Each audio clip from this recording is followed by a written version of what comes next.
All right, you guys. May peace and power elevation be to all of you on this holiday that everybody's so willing to celebrate. Everybody got their fireworks going on, got some barbecue on the grill, about to get the family get together cooked out. Even though we supposed to be practicing social distance, but that's either here or there. But what I'm saying, everybody's getting together. If you're out there celebrating, do your thing. I'm not taking it away from you. But, we want to talk a little bit about this 4th of July and, the relationship with African Americans. Did African Americans get freed on the 4th of July like we thought? And we also want to talk about Frederick Douglass. So let's go ahead and get started, shall we? All right. So let's go ahead and get started. What is Independence Day, first and foremost? And why is it being celebrated? Well, let's check it out. All right, here it is. Make sure y'all see my screen. All right, there we go. Okay, I wish I knew way how to blow this up, but that's okay. All right, so here it is. What is Independence Day? So Independence Day, right?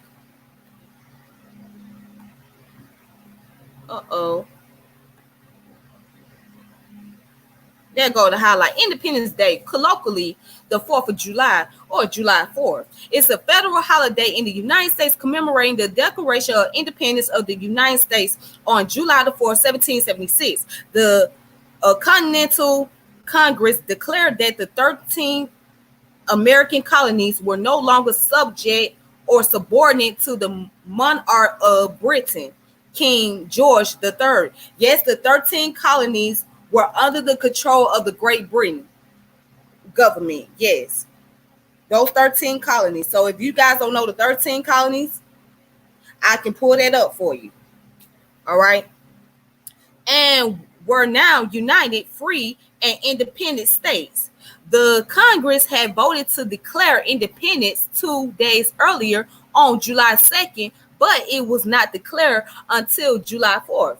Independence Day is commonly associated with fireworks, parades, barbecue, carnivals, fairs, picnics, concerts, baseball games, family reunions, political speeches, ceremonies, in addition to various other public and private events celebrating the history, government, and tradition of the United States. Independence Day is the national day of the United States.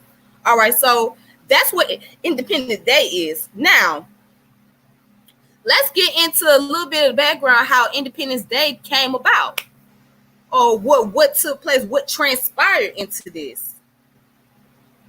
All right. All right, check this out. So here's the background. During the American Revolution, the legal separation of the 13 colonies from Great Britain in 1776 actually occurred on July 2nd, when the Second Continental Congress voted to approve a resolution of independence that had been proposed in June by Richard Henry Lee of Virginia, declaring the United States independent from Great Britain's rule. After voting for independence, Congress turned its attention to the Declaration of Independence. A statement explained this decision, which had been prepared by a committee of 5, with Thomas Jefferson as its principal author. Congress debated and revised the wording of the Declaration, finally approving it 2 days later on July the 4th. A day earlier, John Adams had written to his wife, Abigail. And what did John Adams write to his wife? The second day of July 1776 will be the most memorable epoch in the history of America. I am apt to believe that it will be celebrated by succeeding generations as the great anniversary festival. It ought to be commemorated as the day of deliverance by solemn acts of devotion to God Almighty. It ought to be solemnized with pomp and parade, with shows, games, sports, guns, bells, bonfires, illuminations from one end of this continent to the other, from this time forward forevermore. So John Adams thought that independence was gonna fall on July the 2nd, but then that's when until he found out that it was declared on the 4th. So Okay, so check this out.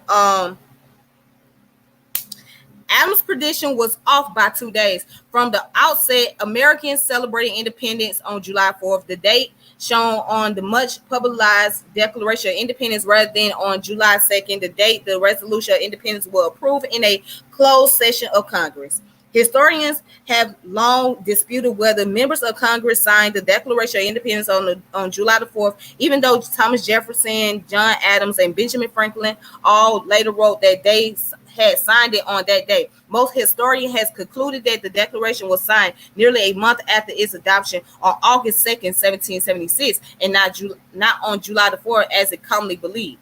By a remarkable coincidence, Thomas Jefferson and John Adams, the only two signatories of the Declaration of Independence later to serve as president of the United States, both died on the same day, July 4th, 1826, which was the 50th anniversary of the Declaration.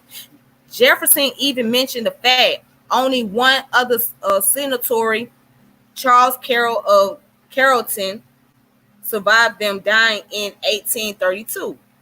Although not a signatory of the Declaration of Independence, James Monroe, another founding father who was elected as president, also died on July 4th, 1831. He was the third president who died on the anniversary of independence. Calvin Coolidge, the 30th president, was born on July the 4th, 1872. So far, he is the only U.S. president to have been born on Independence Day. All right, so let's stop right there.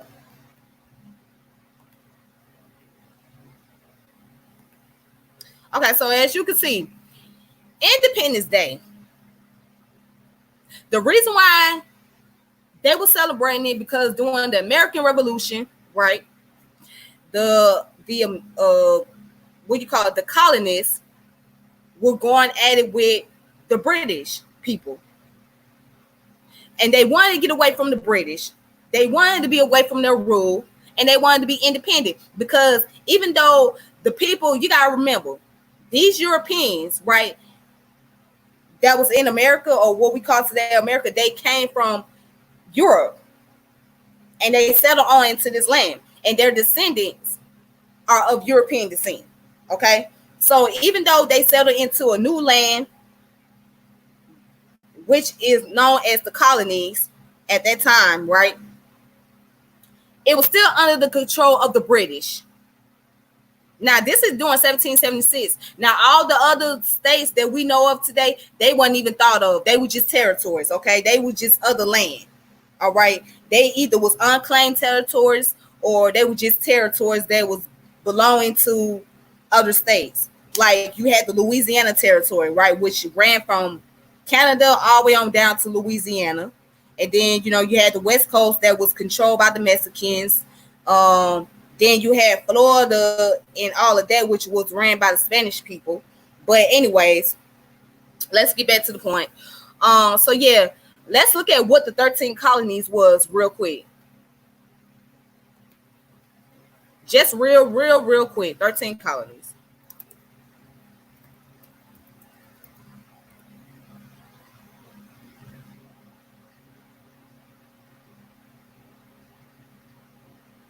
Okay, so let's look it up, shall we? All right, so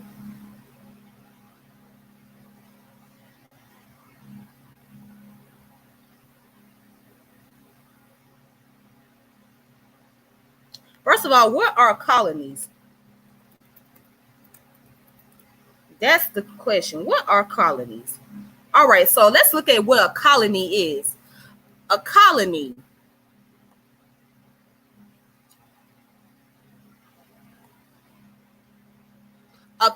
is a territory under immediate complete political control and occupied by settlers of a state distant from the home territory of the sovereign. For colonies in antiquity, city-states will often found their own colonies. Some colonies were historically countries, while others were territories without definite statehood from their inception. Okay. So let's get back to the 13 colonies. All right then. So all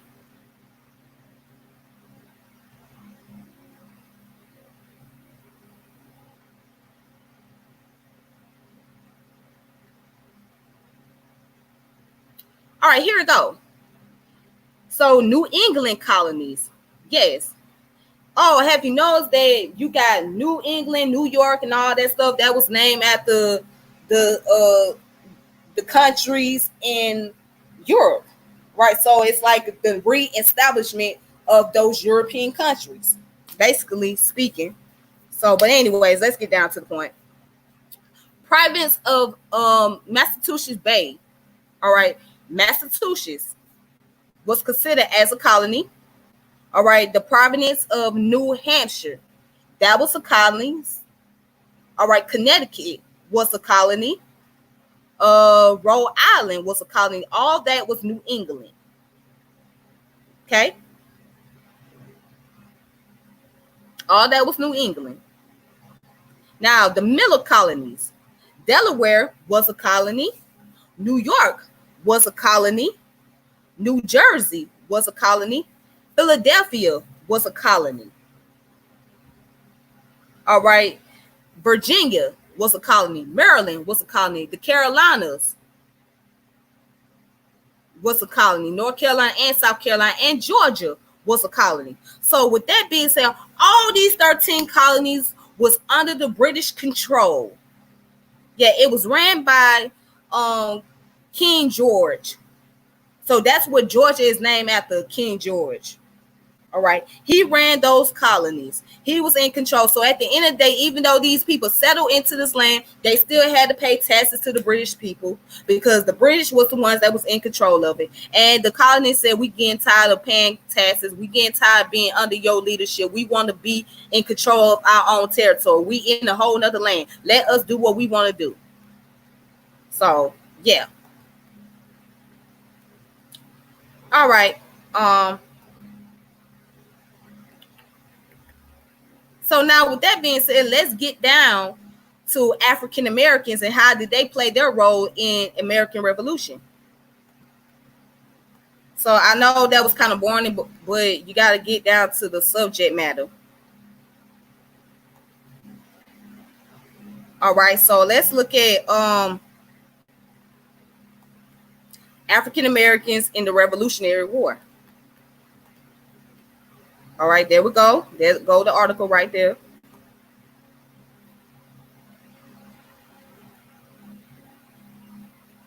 All right, African American in the Revolutionary War. And this was written back in July 11, it was updated July 11 of 2019. All right, so it says here, throughout American history from colonial period onward, people of African descent have played a crucial role in fighting for the country's independence. Although the exact numbers are unclear, many African Americans were involved on both sides of the Revolutionary War. Check this out.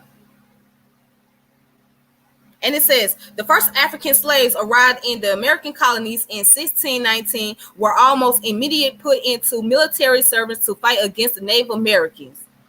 Yikes. Both free slaves and slaves enlisted in local militia serving alongside their white neighbors until 1775, when General George Washington took command of the Continental Army. Washington himself, a slave owner from Virginia, saw no need to continue the practice of enlisting Black Americans.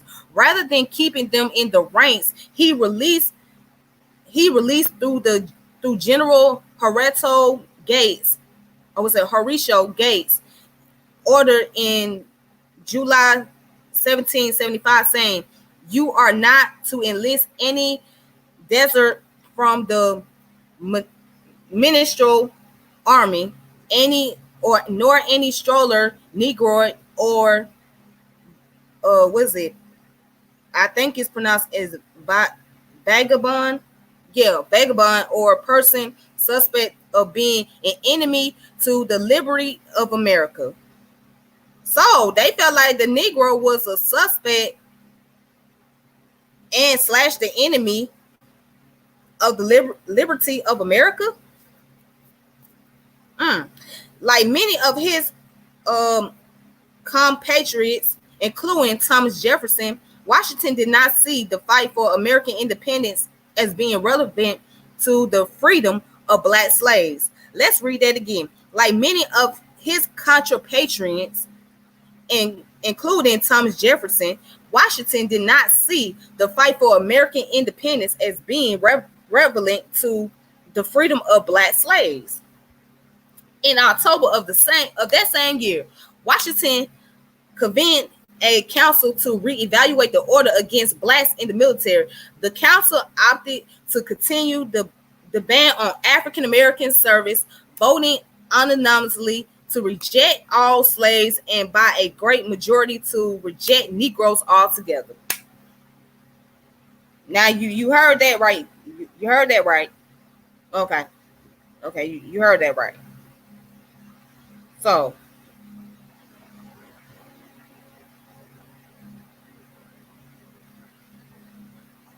okay, so here it is. We're gonna skip down. By the end of 1775, Washington changed his mind and decided to allow the enlisting of free men of color, although he stood firm on not permitting slaves into the army. Meanwhile, the naval service had no qualms at all about allowing African Americans to enlist. The duty was long and hazardous, and there was a shortage of volunteers of any skin color as crewmen. Blacks served in both the Navy and the newly formed Marine Corps. Although enlistment records are not clear, primarily because they do not contain information about skin color, scholars estimate that at any given time, approximately 10% of rebel troops were men of colors. Okay, so let's look at this real quick up here. So we're gonna go a paragraph up where it says, "Lord, were we under Lord DeMar's proclamation?" Now, right here it says hundreds of slaves enlisted in the British Army in response, and DeMar christened the new patch of soldiers his Ethiopian Regiment. Ethiopian Regiment, although the move was controversial, particularly among loyalist landowners fearing armed rebellion by their slaves, it was the first mass emancipation of American slaves and predated Abraham Lincoln's Emancipation Proclamation by nearly a century. So we're gonna find out what the Ethiopian Regiment is later. But let's look at the name of those who were a part of or who played their role in the Revolutionary War. Crispus Attucks.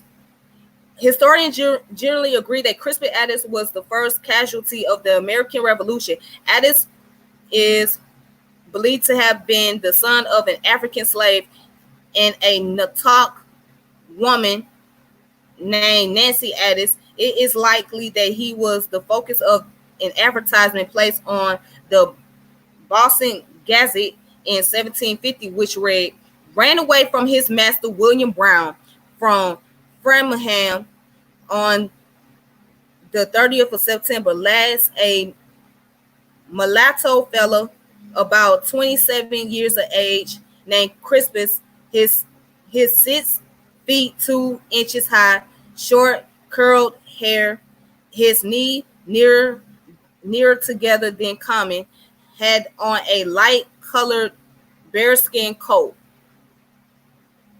Why? And says William Brown offered £10 for the return of his slave. So Crispus Attucks escaped to Nantucket, where he took a position on a whaling ship in March 1777 or 70. He and a number of other sailors were in Boston. An altercation broke out between a group of colonists and a British sentry.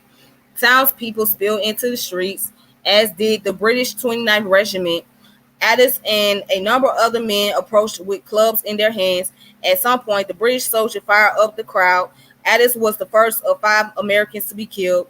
Taking 2 shots to his chest, he died almost immediately. The event soon became known as the Boston Massacre. With his death, Eddins became a martyr to the revolutionary cause. Okay.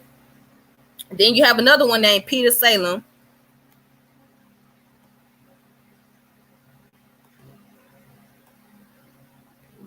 Oh, hold on.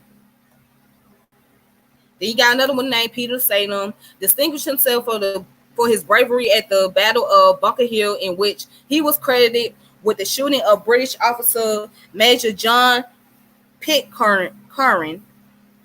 Salmon was present to George Washington after the battle and commended for his service. A former slave, he had been freed by his owner after the battle at Lexington Green so that he could enlist with the 6th Massachusetts to fight the British.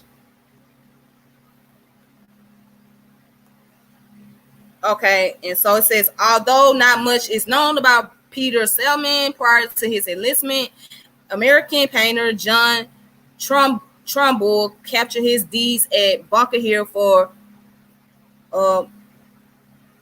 posterity in the famous work, The Death of General Warren at the Battle at Bunker Hill. So, all right, so that's Peter Salmon's story. And another guy named is Barzillai Lou. Oh, Brasilia. I'm sorry, it's pronounced as Brasilia Lou. All right, so born to a free black couple in Massachusetts, Brasilia Lou was a musician who played the fife, drum, and fiddle. He enlisted in Captain Thomas Farrington's company during the French and Indian War and is believed to have been present at the British capture of Montreal. After his enlistment, Lou worked as a copper and purchased the freedom of Denai Bowman for £400. Denai became his wife. In May 1775, 2 months before Washington's ban on black enlistment, Lou joined the 27th Massachusetts as both a soldier and part of the fife and drum corps. He fought at the Battle of Bunker Hill and was present at Fort Ticonderoga in 1777 when British General John Bournier surrendered to General Gates. All right, and then you got Phyllis Whitley, right? When she was a poet, she was from Africa. She was stolen from the land of Gambia and brought to America, right? So she wrote a lot of poetry. And then you got Mammy Cake. So nobody really know who is Mammy Cake.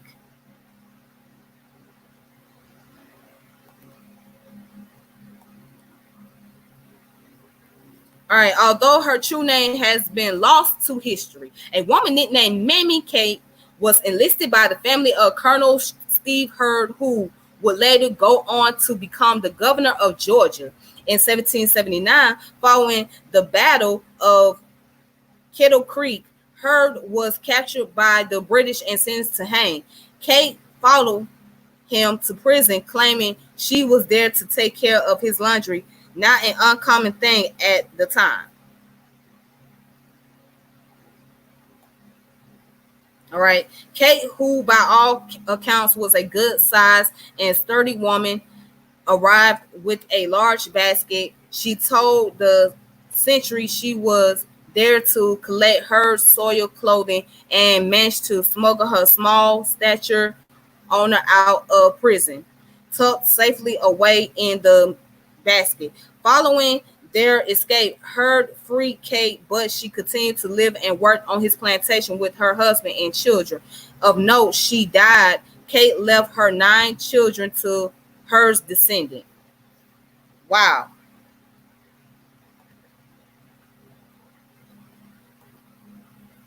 Okay. So those were the African Americans that played a pivotal role in American Revolution.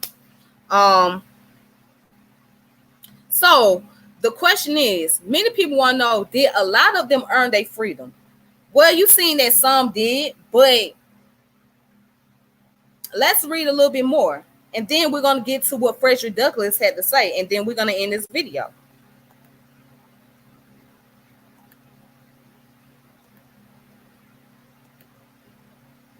So did a lot of black people earn their freedom after 1776? Well, let's find out. Okay. So I'm on the website called courses.lumenlearning.com. All right, let me show y'all the website. It's called Boundless U.S. Lumen, Slavery in the Antebellum U.S., Slavery in the United States. All right, so there's the key points right there. See? There are the key terms as well. All right, so we're going to scroll on down. Oh, and then here's the slave codes. Slave codes were laws that were established in each state to define the status of slaves and rights of their owners. All right, and so here's the key point. Slave codes were state laws established to determine the status of slaves and the rights of their owner. Slave codes place harsh restriction on slave already limited freedoms, often in order to preempt rebellion or escape, and gave slave owners absolute power over their slaves. Each state's slave code varied to suit the law of that particular region. Some codes prohibited slaves from possessing weapons, leaving their owner's plantation without permission, and lifting a hand against white person, even in self-defense. All right. All right, so we read a little bit about slave codes, etc. All right, let's go all the way down. Oh, let's read this real quick. Many provision was designed to control slave population, preempt rebellion. For example, slaves were prohibited from reading and writing. Owners were mandated to regulate search slave residence for suspicious activity. Some codes prohibited slaves from possessing weapons, leaving their owner's plantation. We already read that part. Oh, occasionally slave codes provide slaves with legal protection in the event of legal disputes, but only at the discretion of the slave's owner. All right, so that's enough reading about that. Yeah, so let's talk about the free blacks in the South. Free blacks were important demographic in the United States. Through their rights were often curtailed. All right, examine the experience of free blacks during the antebellum era. All right, so here it goes. Check this out. All right, here's the key points. All right, the key point right here. In general, as the population of color became larger and more threatened to white ruling class, governments put increased restriction on manumissions and curtailed the rights of free blacks. Many free blacks were born free. Others acquired freedom by way of manumission, which could itself occur for a variety of reasons: purchasing their freedom, winning lawsuit for their freedom, or escaping. By the 19th century, families of free blacks who had been free for generations flourished in the United States. Some free blacks achieved a measure of both wealth and societal participation, owning properties, paying taxes, publishing newspapers, and in some northern states, voting. Free blacks had restriction on their civil and political rights in most states. Property rights were sometimes respected, but also curtailed in some places. Free blacks were often hired by the government as rural police to hunt down runaway slaves and keep order among the slave population. Wait a minute. So they were hired to hunt down slaves that was running away and keep orders in the slave population. That sounds all too familiar. By 1776, approximately 8% of African Americans were free. By 1810, 4% of blacks in the South, 10% in the Upper South, and 75% blacks in the North were free. On the eve of Civil War, free blacks comprised about 10% of the population. So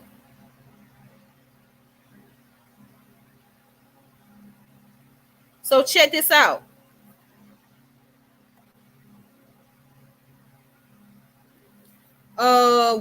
Where it says a free Negro or free black was the term used prior to the abolition of slavery in the United States to describe African Americans who were not slaves. Almost all African Americans came to the United States as slaves, but from the onset of American slavery, slaveholders freed both male and female slaves for various reasons. Sometimes their heirs of deceased slave owners did not want slaves. In other instances, slaves were free as a reward for good service, and others still were able to pay slaveholders money in exchange for their freedom. Free blacks during the antebellum era, which began in the formation of the Union 1781 and ended with the outbreak of Civil War 1860, were very outspoken about the injustice of slavery. Free blacks in America were first documented in 1662 in Northampton County, Virginia. By 1776, approximately 8% of African Americans were free. Okay. So, with that being said,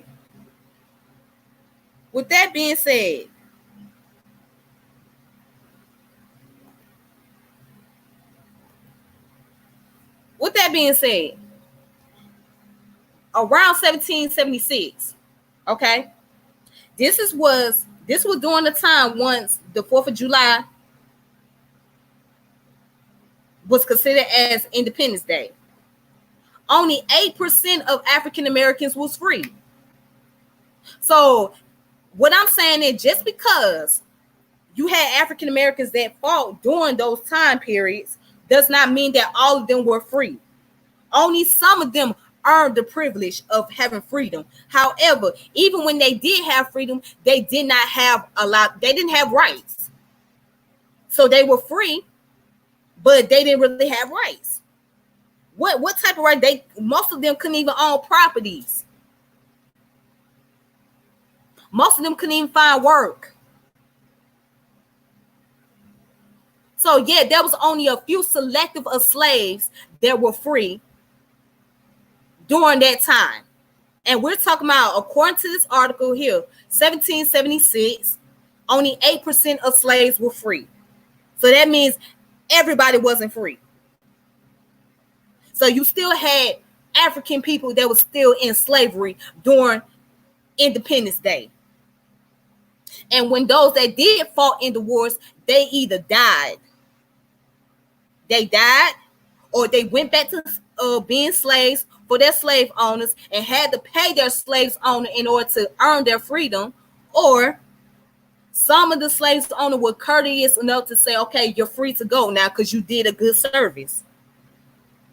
But for the most part, many of them died and many of them went back to slavery, and they had to continue to work for the slave master until they were able to pay for their freedom or purchase their freedom. Now, that's fucked up when you got to purchase your own freedom, right? But that's how the game went. That was the early form of capitalism. That's how it always go. Anytime you got a slave working for a master, if the slave want to be free, they have to work until they can purchase their own freedom, or that master have the right to say, no, you're going to be enslaved for the rest of your life. So I don't want to hear nothing about how black people was all free during July the 4th, 1776, when all of them were not free. I don't want to hear that. And now let's get to the part about Frederick Douglass and why he made the speech. So we're going to read his speech as well, and then we're going to end this video.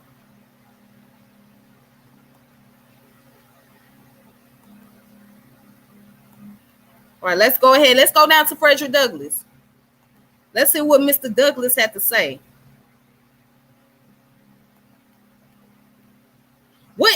What to the slave is the 4th of July?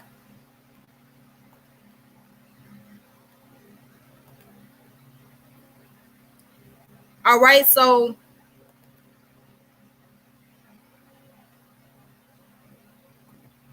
we on teachingamericanhistory.org. And this is Frederick Douglass giving his speech on July the 5th, 1852, a day after the Independence Day. Now, let's read the speech. It's a very long speech. I'm not trying to read all of this. Ooh. Okay, so I'm going to have to skip some down because I'm not going to read all that. All right. So let's read the first paragraph, and then we're going to have to skip some paragraphs, get to the point. All right, so it says, Dear President, friends, and fellow citizens. Oh, okay.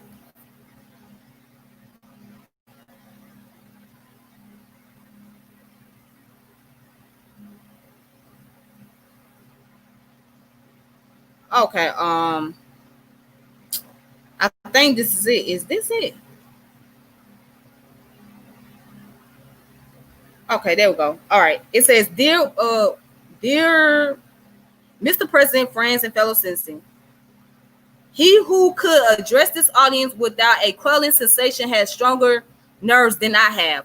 I do not remember ever to have appeared as a speaker before any assembly more shrinkingly, nor with greater distrust of my ability than I do this day. A feeling has crept over me, quite unfavorable to exercise my limited powers of speech. The task before me is one which requires much previous thought and study for its proper performance. I know that apologies of this sort are generally considered flat and unmeaning. I trust, however, that mine will not be considerate. Should I seem at ease, my appearance would much misrepresent me. The little experience I have had in addressing public meetings in country schoolhouse avails me nothing on the present occasion. All right, so the papers and placer says that I am to deliver a 4th of July oration.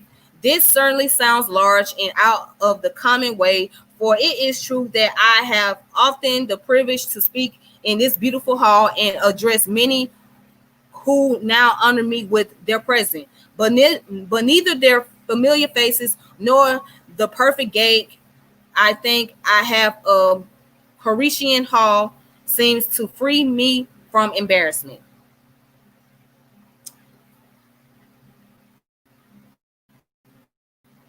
All right.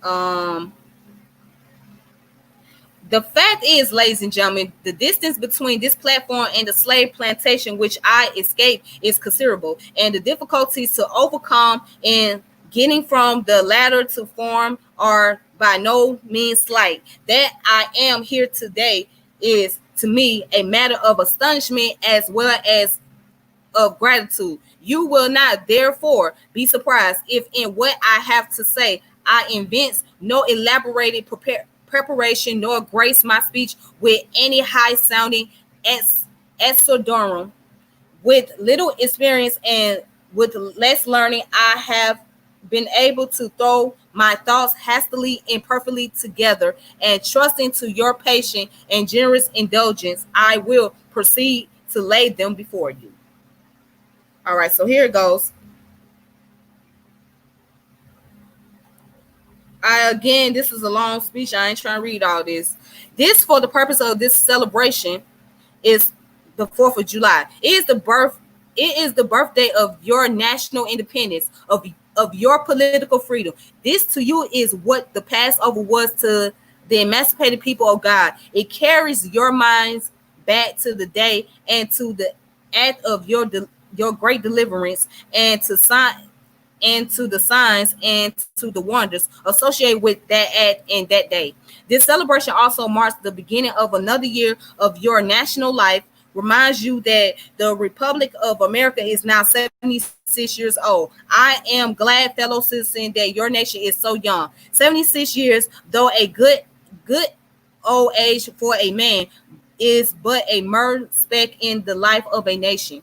80 years and 10 is allotted time for individual men, but nations numbers their years by thousands. According to this fact, you are even now only in the beginning of your national career, still lingering in the period of childhood. I repeat, I am glad this is so. There is hope in thought, and hope is much needed. Under the dark clouds which lower above horizon, the eyes of the reformer is met with angry flashes, portending disastrous times, but his heart may well be lighter. What was it? May well beat lighter at the thought of that America is young and that she is still in the impressible stage of her existence. May he not hope that high lessons of wisdom, of justice, and of truth will give direction to her destiny. Where the nation were the nation older, the patriot's heart might be sadder, and the reformer's brow heavier. Its future might be shrouded in gloom, and the hope of its prophets go out in sorrow. There is consolation in the thought of that America is young. Great streams are not easily turned from channel worn deep in the course of ages. They may sometimes rise in quiet and stately majesty and inundate the land, refreshing and fertilizing the earth with their mysterious properties. They may also rise in wrath and fury and bear away and on their angry waves the accumulated wealth of years of toil and hardship.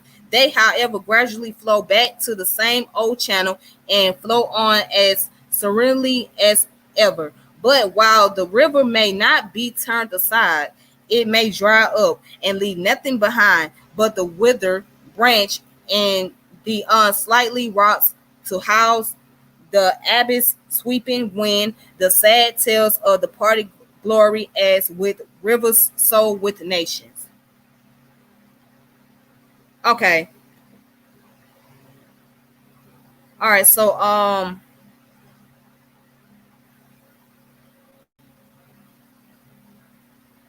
let's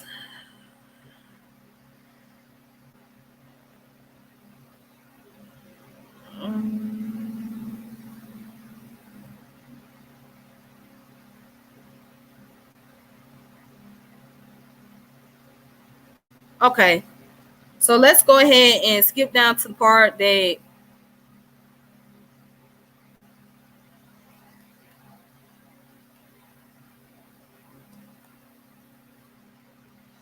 he says, but your father, who had not adopted the fashionable idea this day of the inflammability of government and the absolute character of its act, presumed to differ from the home government in respect the wisdom and the justice of some of those burdens restraints. They went so far in their excitement as to pronounce the measure of government unjust, unreasonable, and oppressive altogether, such as ought not to be quietly submitted to. I scarcely need say, fellow citizen, that my opinion of those measures fully accords with that of your fathers. Such a declaration of agreement of my part would not be worth much to anybody. It would certainly prove nothing as to what part I might have taken.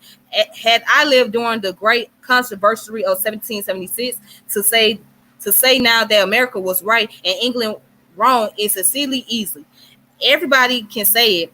The dastard, not less than the noble brave, can flippantly descant on the tyranny of England towards the American colonies. It is fashionable to do so. But there was a time when to pronounce against England and in favor of the cause of the colonies tried men's souls. They did not so they who did so were accounted in their day plotters of mischief, agitators, and rebels, dangerous men, to side with the right against the wrong, with the weak against the strong, with the oppressed against the oppressor. Here lies the merit and the one which of all seems unfashionable in our day. The cause of liberty may be stabbed by the men who glory in the deeds of your fathers, but to proceed. All right, so I'm trying to find the one where he says, Okay, here it is. It says, then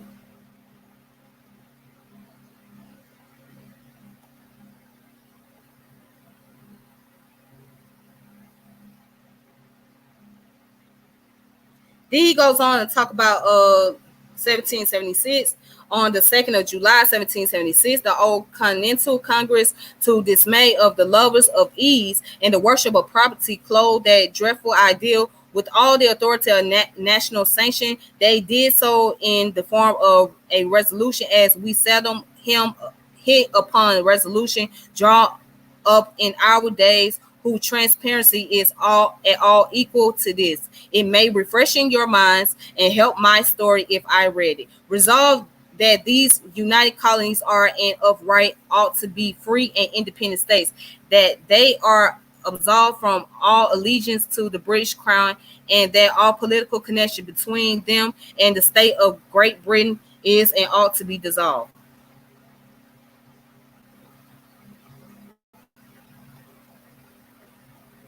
All right,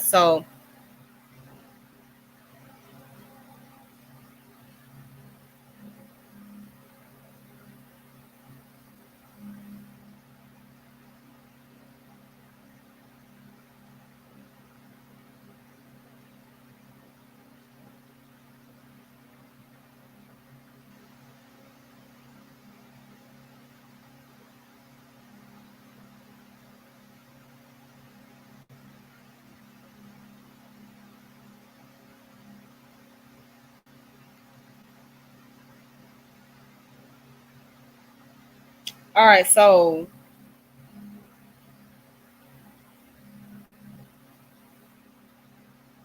that's Frederick Douglass' speech right there. Um,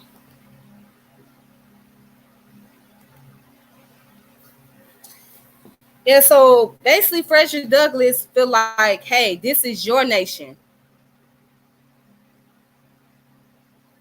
He doesn't feel like there was a reason for him to celebrate it, because why would he celebrate something and it had nothing to do with him? So I wasn't going to read all of that, so you can check it out on your own at the website called teachingamericanhistory.org. If you want to read more about that, that's a whole lot to read on. That was a long speech that he made, but the point is, the point that he was making is, look, y'all fought for y'all revolution because this is what you guys wanted.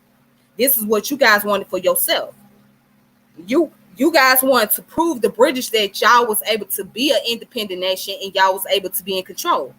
But at the end of the day, that really didn't have nothing to do with me and my people. That ain't had nothing to do with those black people, because you guys didn't really include us in your declaration. So basically he was pointing out that what's the reason for black people to celebrate the 4th of July when we really didn't earn our freedom on that particular day? What is the good reason? So it says a lot in that whole entire speech. So if you read it, you'll be able to translate what he was saying. What is the purpose of celebrating the 4th of July?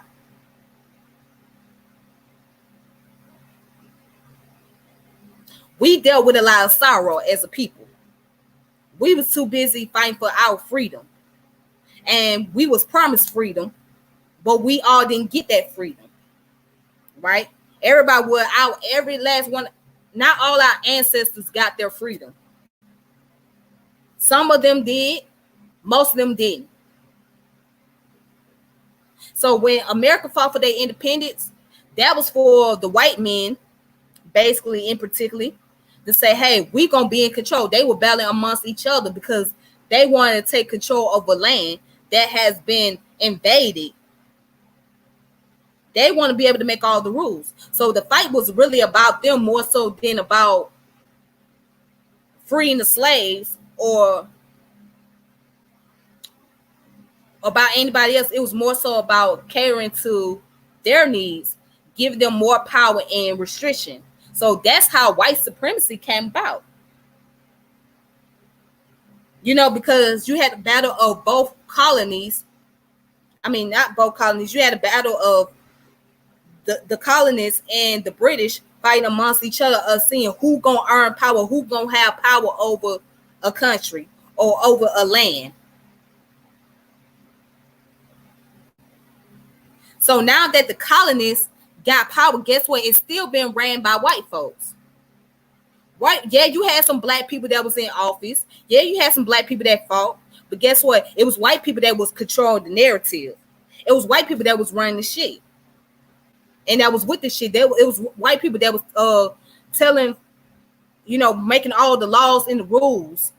It was white people that gave the slave owners the rights to say, hey, you can free your slaves, or you know what, you don't have to, or you know what, you can't free your slaves. They was giving slave owners the right to choose whether they want to keep the slaves around for a long period of time or let them go.